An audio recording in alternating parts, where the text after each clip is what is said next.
Hello, I'm Sheila Canby. I'm curator emerita from the Metropolitan Museum of Art, and I am going to talk about a painting today from the Shahnameh of Shah Tahmasp.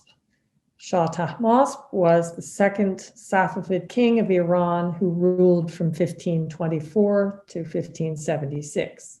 The Shahnameh, written by the poet Ferdowsi and completed in 1010 AD, is the Book of Kings. It is the national epic of Iran and often highly illustrated in manuscripts.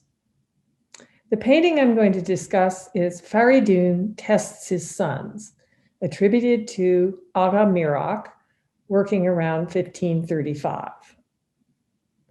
The reign of terror of the evil king Zahak was followed by that of Faridun, who restored stability and glory to his realm.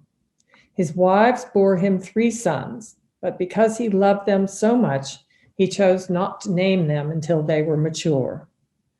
In order to observe his sons' true character, Faridun devised a test, illustrated in this picture. He took the form of a dragon and appeared to test to his 3 sons, to assess their reactions. Upon seeing the dragon emerge from the rocks, one turned his horse to escape, while another drew his sword and urged his horse on to attack the beast. The 3rd son stood his ground and admonished the dragon that he and his brothers were the sons of Faridun and great warriors like their father. Based on their reactions, Faridun decided to name the eldest son Salm and grant him the land of Rum to the west. The middle son, Tur, would rule Turan to the east, and the youngest, Iraj, would inherit Iran.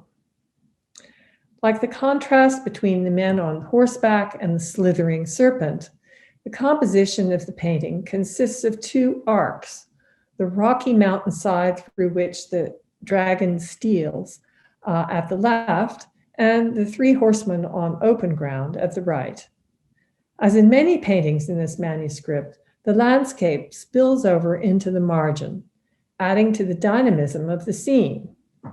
As fanciful as the idea of transforming into a dragon and then returning to human form may be, the landscape is full of realistic touches that reflect the reality of the Iranian terrain. Although vegetation is sparse in the rocks, animal life abounds. A snow leopard growls beneath a rock or behind a rock, while a bear peers down at him. A pair of partridges perch on the highest rocks, and at the right, an ibex prepares to scale another outcrop. Across the boulders, hidden human and animal faces emerge. While this convention had appeared in 15th century Persian painting, these faces range from grotesques to realistic likenesses, as if to suggest spirits inhabiting the mountains. Thanks to a small stream and waterfall, a small patch of green with a few flowering plants appears below the dragon's foot. At the right, another brook descends from the rocks along the edge of the scene until it turns and runs across the foreground. The water would have been rendered in silver paint, which later tarnished to black.